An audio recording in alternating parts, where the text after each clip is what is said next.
I wanted or needed something new. And when I walked in today and you gave that the whole first opening, I felt my answer had been... It was for you. I knew it. I knew it. I knew it. I absolutely knew it. So I got my answer. I know now, and what I was asking you right now, when I was asking you to come up here, I want to know how to apply it more specifically in my life. You know that I'm knee-deep in life, and I'm trying to find a balance, still do the things I need to do, and apply just enough daydreaming. It's all right. And how could it not be this way to a certain extent? Knee deep in life, meaning responding to life, reacting to life, life coming at you, reacting. Well, of course you're reacting because it's coming at you, and of course you're reacting. Of course you're reacting. It's normal that you would. But today's discussion is about, yes, react, because you can't not. You can't not. But also do something else, which is get out ahead of it occasionally and let yourself just free flow with your ideas about what you want. Do both. Don't just react, because by just reacting you continue to want and not allow, and want and not allow, and want and not allow, and want and not allow. But when you hear what you've heard today and really understand what you've heard today, and then you put a little bit of emphasis on what we are calling getting out ahead of it. And by getting out ahead of it, we mean don't wait for it to come and then react. Get out ahead of it. So do things that you feel fairly certain are uplifting in nature. Spend a little bit more time in the shower and bask a little bit more. Take a walk if it feels good to you. Have lunch where you really want to eat. In other words, do things that put you in a position of easy appreciation. And from appreciation, now those aligned thoughts that are in your vortex will flow easily into your experience. We're going to have a really good conversation here. You're really going to like this. So this conversation is about, we're speaking from your point of view, where I stand in relationship to everything I want. That's what this conversation is about. Where I stand in relationship to manifestations like cars in garages and lovers in bed, and where I stand in relationship to emotions that feel good, like joy and eagerness and excitement.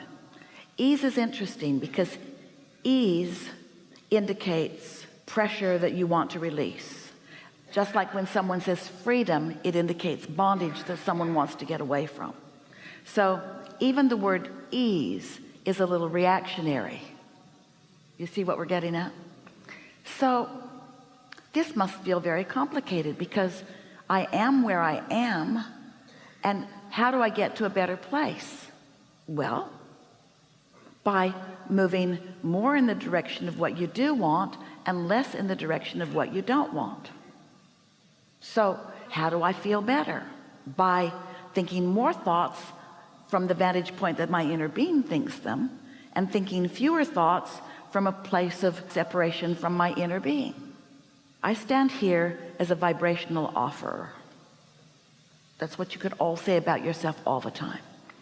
And my vibration is a mix of stuff. It's about things that I believe and things that I observe. It's a vibration that I continue to offer. It has a direction. It has a momentum. It varies.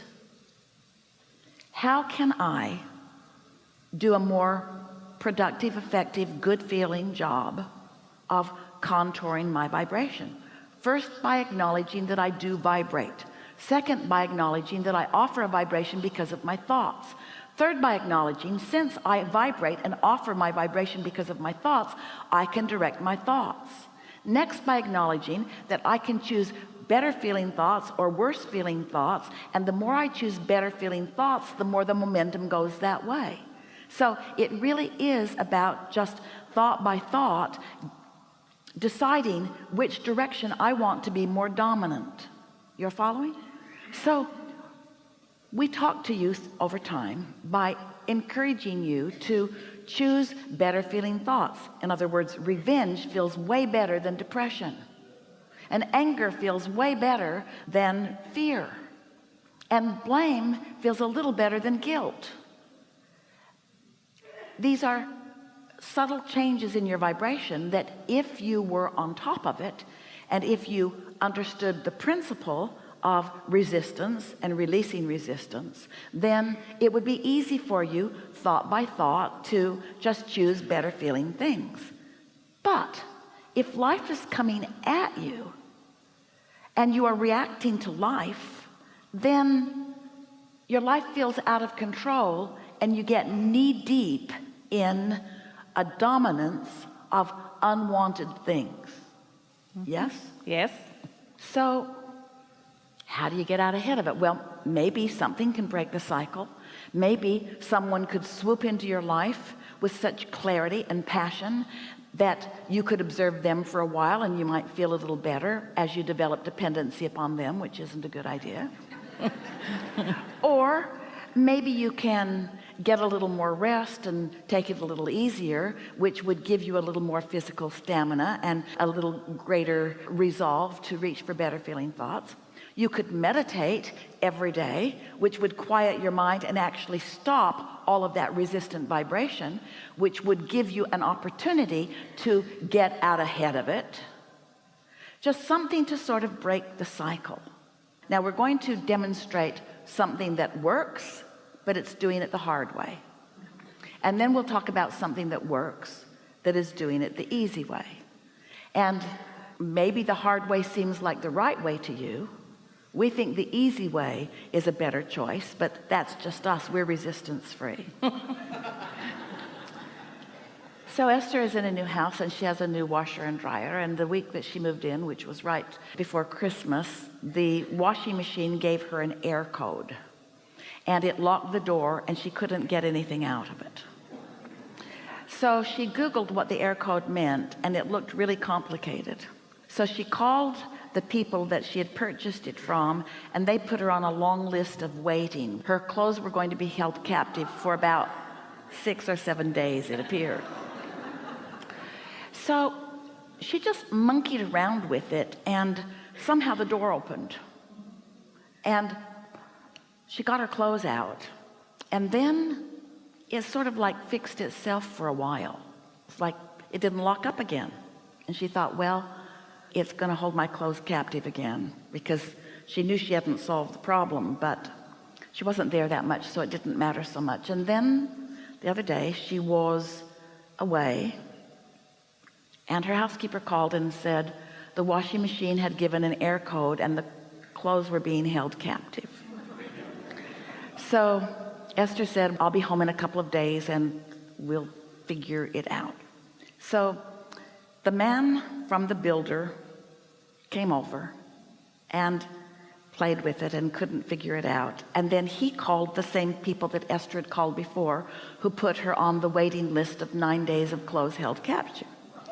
And as Esther is listening, she can feel herself all tightening up, because they bought a lot of appliances from these people and they shouldn't be holding their clothes captive, and somebody should care more about these clothes being held captive, and it should go to a higher priority. And don't they know who Esther is? Someone who is really, really busy, who doesn't have time for her clothes to be held captive. And so Esther got herself worked into quite a little silent fit. She didn't want to misbehave in front of her contractor, but she sort of wanted to kill somebody. And he was the only one in the room, and he felt fear. And so Esther said, well, I have a plan B. And he said, what is it? And she said, I'm going to go to Home Depot. And he said, okay. And she said, I'm going to buy a crowbar. He gets a smile on his face and he says, okay. And I'm going to pry the door open and get my clothes out. And now he's really smiling because he believes her. And then I'm going to call someone and say, can you please come and get this pile of metal and haul it to the dump. And then I'm going to call somebody else and say, will you bring that shiny, bright new washing machine over and deliver it? And she said, and I'm going to do all of that today. And now they're laughing because it's a ridiculous story, but it was shiny and bright. It felt like freedom. It felt like the bondage had lifted. In other words, it was a ridiculous plan, but it was a plan. And she no longer felt bound and held captive by people who don't care. And now she's really laughing, and so is her contractor. And now they're laughing. Which pile is she in? And then she looked at her washing machine. It's a Maytag. And she said, oh, you know what? The Maytag repairman is just waiting for someone to call because he has nothing to do. And the contractor laughed and said, that's right. So Esther Googled Maytag repairman, and he was just sitting there with nothing to do. He said, I'll be right there. He came over. He said, this is a known issue that we have with this particular model. He fixed it. Her clothes were not held captive, and she lived happily ever after. So what's that about? Now, Esther's unique in that Esther does not want to be mad, even when she knows she's perfectly justified in being mad. And so she was guided, even though it was not easy, to a stream of thoughts that led her to an idea that she couldn't find before. She could not find that idea before until she got into a place of comedy. Isn't that a really logical idea? She couldn't find it. Her contractor couldn't find it. Nobody could find that idea until they brought levity to it. So this is a demonstration of no longer wrestling into the ground and killing it and trying to fix what's broken. Instead, getting it into a place, into a clear place where you're laughing, where the ideas always are. Fun is where the ideas are. Laughter is where the ideas are. Love is where the ideas are. Appreciation is where the ideas are. The cooperative components are in the good feeling emotion places, you see. But when you're working so hard that you don't allow yourself to feel the momentum of feeling good, for Esther, she mostly feels good unless something happens. She feels great as long as life is perfect. But then she is like you. She reacts. She reacts to what's happening. And what you want to do is start noticing your reactions and see what they get you. Notice when your reaction is one of anger and see where it gets you. Notice how long you can hold yourself in a holding pattern of no help, so that it just feels harder and harder and harder until you get yourself in such a muddle that you can hardly even go out your door and get down the street because things feel too complicated for you. Or notice how with levity and fun, all things feel possible. This is the conversation that we want to have here today. All things are possible, but you have to get into the all things are possible pile. And the all things are possible pile is right there for you to choose from. It's just that you can't jump from one pile to the other. But knowing that both piles exist, and knowing which pile your inner being's in, and being willing to separate yourself through meditation. You see, Esther's inner being, because she can see that cone of light no matter what, so to speak, she was able to let us lead her into the idea of the crowbar. It's a great idea. It's just a great idea. She would have been able to get her clothes out. The washing machine would not have ever been the same again, and it would have required a truck to haul it away, which was the next logical step, and so forth. But your inner being can lead you from wherever you are out into the light, or you might already be standing out in the field in the light. You see what we're getting at?